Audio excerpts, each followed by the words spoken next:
Ironheart might be one of the worst executed ideas ever in the MCU, because under all that garbage was actually potential. Hey y'all, SnarkyJay cosplay here. As of the time of this video's recording, we officially have the full series of Marvel's Ironheart, which is out on Disney+. They released the first 3 episodes last week, and the second 3 episodes this week, which actually ended the entire show. And to be completely honest with you, I've had people asking me about this for 2 weeks now, and I gave myself time to watch it because early reactions were borderline incendiary. I saw plenty of voices in the space acting like this show basically keyed their car and screwed their mom and then pissed in their bowl of cereal in the morning, and other people on Twitter acting like the show was the second best thing since sliced bread. And I was honestly shocked by the lack of a middle ground in opinions about this show, so I gave myself a minute. And I know what I'm about to say is an incredibly hot take, but if there's one thing I'm always going to do, I'm gonna be honest. I get a lot more views if I rant and rave about what an absolute piece of shit something was, but to be completely honest, when it comes to Ironheart, Riri Williams actually had the potential, and there were inklings in the show that showed that she could have been one of the most compelling characters recently added to the MCU, but Marvel literally buried her under cringe writing, unlikable characters, and a plot that literally undid her entire growth throughout the show, not to mention a final plot twist that totally undermines her arc established through the show, and it left me scratching my head as to whether or not Disney was trying to establish a hero or a villain throughout this entire 6-episode catastrophe. There is definitely going to be spoilers throughout this review, so if you care at all about Ironheart, you might want to click out, go watch it. I doubt you do, so let's jump right into it. I've already given you a spoiler warning, I'm getting into it. I want to start off with the basics, that the character of Riri Williams is basically designed to be unlikable from the get-go. And if she wasn't unlikable enough, everybody around her is that much worse. From the very beginning, we're introduced to an incredibly obnoxious Riri Williams. I mean, the first lines out of her mouth are that she's gonna be bigger than Stark, bigger than Pym, bigger than Gates, bigger than Jobs. I mean, that's her goal, to be better than everybody. Not to follow in their footsteps, but to be better. In the first 10 minutes of the show, she's kicked out of school for having been selling completed projects to students and therefore helping them plagiarize their way through school. But the interesting thing that Marvel does is that they don't let Riri Williams play herself like a victim. In a really un-Marvel-like way, they very quickly establish that Riri is in the wrong and has a lot of growing up to do. And we're gonna talk way more about Riri in just a few minutes, but the problem with this show, and I would argue that this is where things really start to go wrong, is that for as unlikable as Riri could be in the beginning, she immediately surrounds herself with people that are 10 times worse. You've got characters like Slug and Clown and a number of other people whose names I cannot be bothered to remember because they were all incredibly unlikable and forgettable. They all feel like they've been told they're competing in a contest to see who gets to be the quirky one. Unfortunately for the audience, the trophies actually say most likely to annoy the out of SnarkyJay, and guess what? They all won! Everyone is somehow either bland or completely bearable, and they all have zero chemistry with one another. The show so desperately wants you to believe that this is some sort of motley crew of misfits, but really they're insufferable people. And a lot of the issues stem directly from the writing. It's a very millennial modern audience style of writing that's supposed to be super relatable, but it kind of gives Steve Buscemi with a skateboard vibes. And the issue is that it is so in your face and over the top. The creators are obviously trying to hit these notes that make the characters feel modern and so relatable. They all have some drama to talk about, and it's always like some long monologue of exposition so that you understand their motivations. It's never done through nuance and performances and lines buried within the dialogue. It's always some over-the-top, yeah, no, this happened to me and that was sad. You might as well just put it on a t-shirt at this point. The dialogue and exposition are so clunky and poorly executed that Fred Flintstone tried driving it to work. The show from beginning to end essentially becomes emotional spam, where everybody gets their turn to trauma dump either on each other, on Riri, or on the audience, who really doesn't care about their problems. And look, we complain about Marvel humor all the time. In this show, it really falls flatter than ever, to the point where a neon sign on a wall that says "Live, Laugh, Love" is supposed to make you want to laugh out loud, followed up by a karaoke version of Alanis Morissette in a car ride that honestly made me want to bang my head into a wall. Besides the dialogue and the writing being bad enough, some of the performances were just absolutely lacking. I don't know if it's poor direction or a lack of talent on the set, but I really just expected so much more. And there are moments where you feel like they're on the cusp of doing something interesting, and then they go back to some one-liner and some character whose name I've already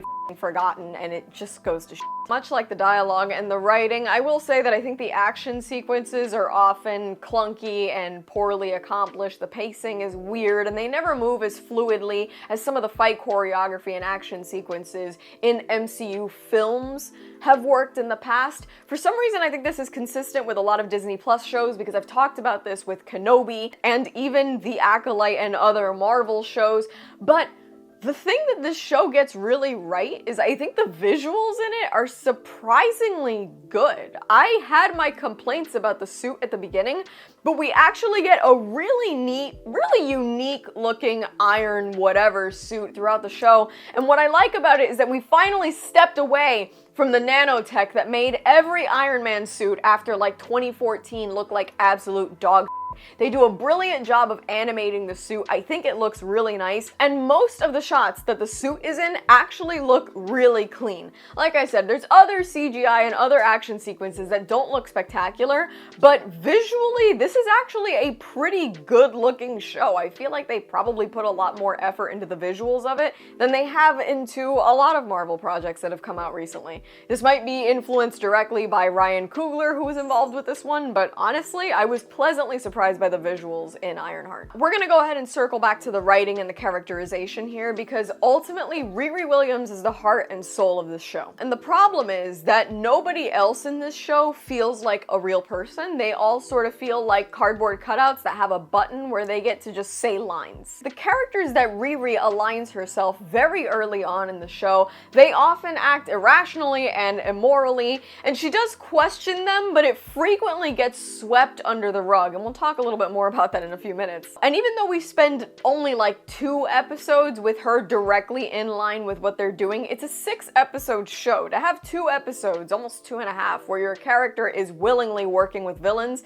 it kind of gets a little confusing as to what they're trying to accomplish here. On another note, this show really loves its tropes, because while we get Riri trying to turn back around, we get not 1, but 2 instances of the "this isn't you" trope, which is so overused, and it's just a testament to how weak the writing behind this show is. It almost feels like they did it on purpose. And through that, the show tries to suggest internal conflict for a number of different characters, especially with Riri, and it feels like they were on the cusp of doing something really interesting, but for some reason they just had to it up down the line. And so now I really want to break down Riri and why I think this show could have been so much better had Marvel let it be.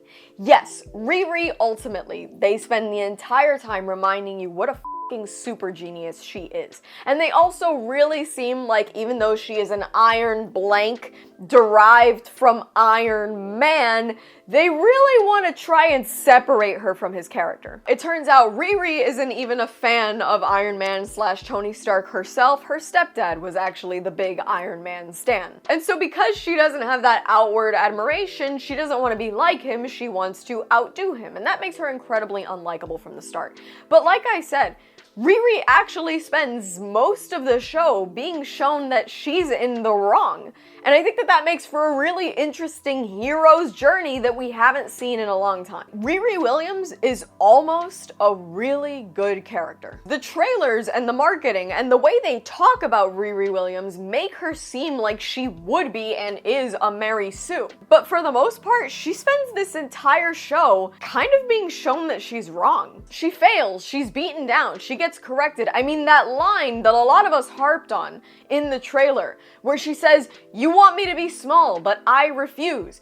Literally within 2 seconds, that's turn around on her, and they're like, "Who the f*** wants you to be small? Why are you talking shit?" You're the one that's literally a problem. And she's kicked out of school. She frequently faces consequences for the things that she does throughout the series, which is almost unheard of for Marvel. There was so much potential here, buried beneath loads of garbage, that if you only sought to give the show a chance, you would see that there was like a glimmer of hope, a little pearl just buried under a load of, not even sand, just While I don't like that the show did really harp on the whole she wants to be better than Tony Stark thing and not I want to embody him, they also don't let her roast him. She literally has a part where she says she would never roast Tony Stark off the rip. However, I do think the show would have benefited from a connection previously established between Riri and Tony. It's hard to really buy into somebody taking on an iron blank mantle after the death of Iron Man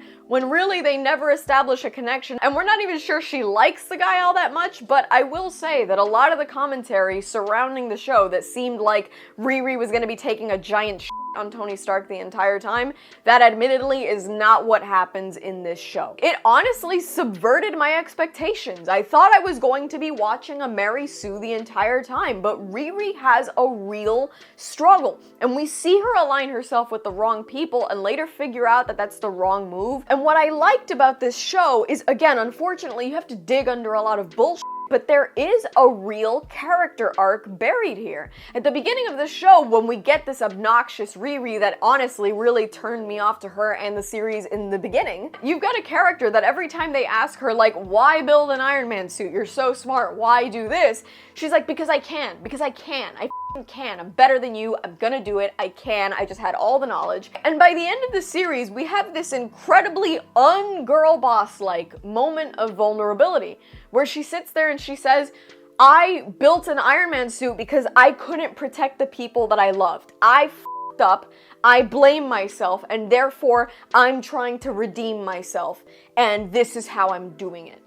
And I think that that's really deep for a Marvel show that basically painted itself to be the opposite. It's almost like the marketing of the show was afraid to give us a vulnerable female character, but the writing of the show really wanted us to see somebody go through some character development. Unfortunately, regardless of all this character development and all the interesting tidbits that I found with Riri and buried within the show, the rest of it is bad enough that this interesting character arc, this creative thing that they did, doesn't justify the rest of the series. And unfortunately, when you have this really thin layer of goodness buried under a load of garbage, people are not going to give the show a chance at all. And when the marketing was this ridiculous and this over the top, then people were just never going to give the show a chance, and ultimately probably aren't even going to give Riri a chance as a character. There is good drama in this show, but unfortunately Marvel doesn't let you buy into the drama because it's so bloated with extraneous nonsense.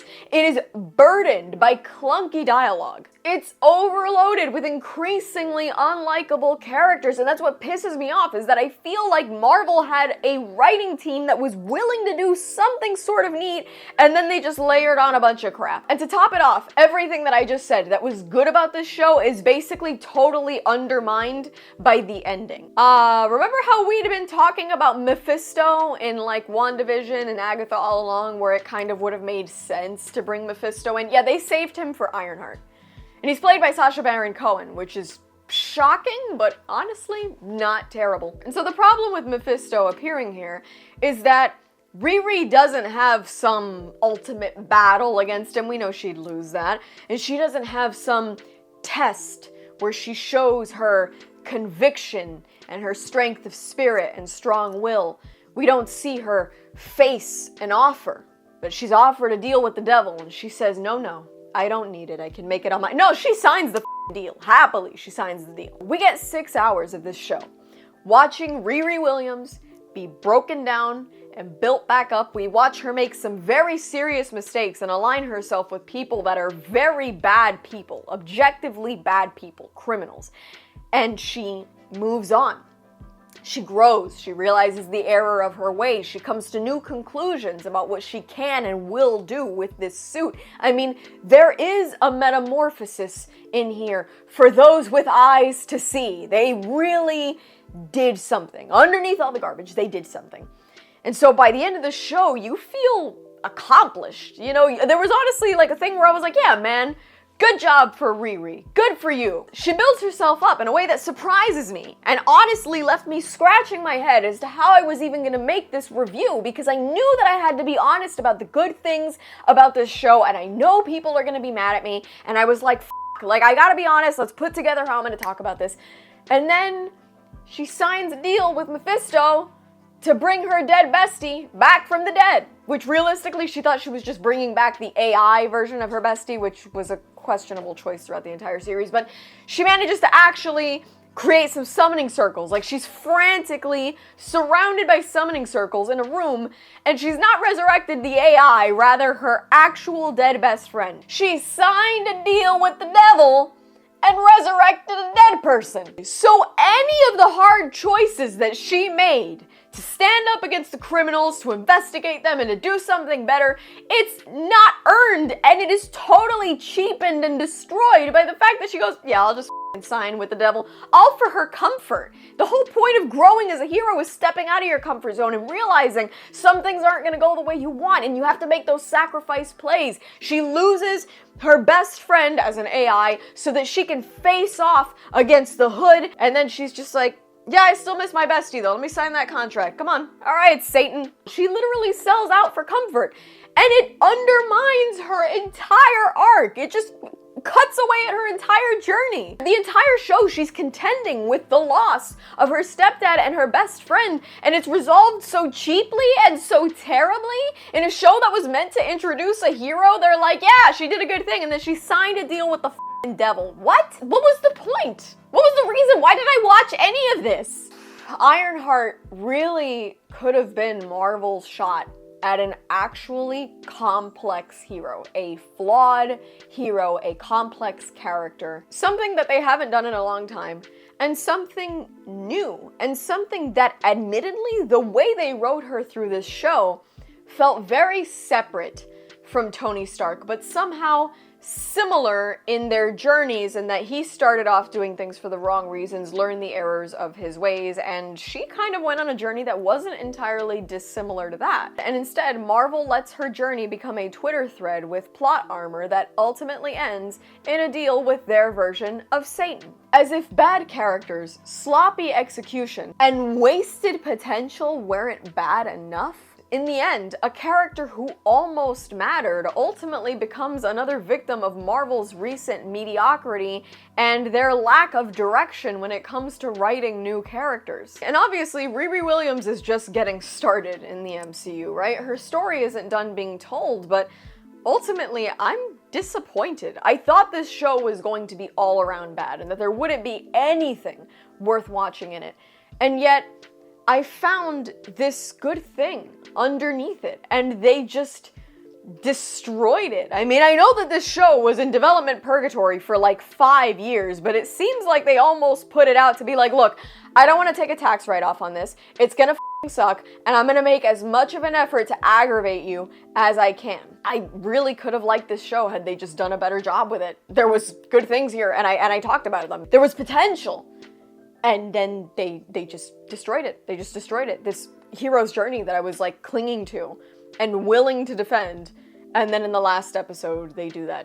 I don't even know what to tell you. I don't think Marvel even knows what they were trying to do with that one, because I feel like they just established a villain. I feel like they literally just made Ironheart a villain. So I don't even know what this was about. But anyway, it's been 2 weeks and people have been desperately asking me for my thoughts on Ironheart.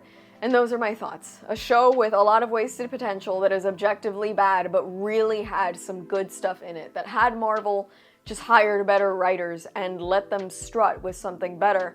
They would have had a show that would have established an actually compelling new Iron whatever character. Leave it to Marvel to take a shit in your favorite shoes and then blame you for your dirty socks. And that's all from me. I've been SnarkyJay. Thank you so much for watching. Please don't forget to like and subscribe. For more SnarkyJay, be sure to check me out on Instagram. And if you'd like to support me, this channel, and my content creation, do check out and consider subscribing to my Patreon for exclusive photo shoot sets and cosplay content. I'll add links to all of those in the description below. And let me know your thoughts on Marvel's Ironheart in the comments below.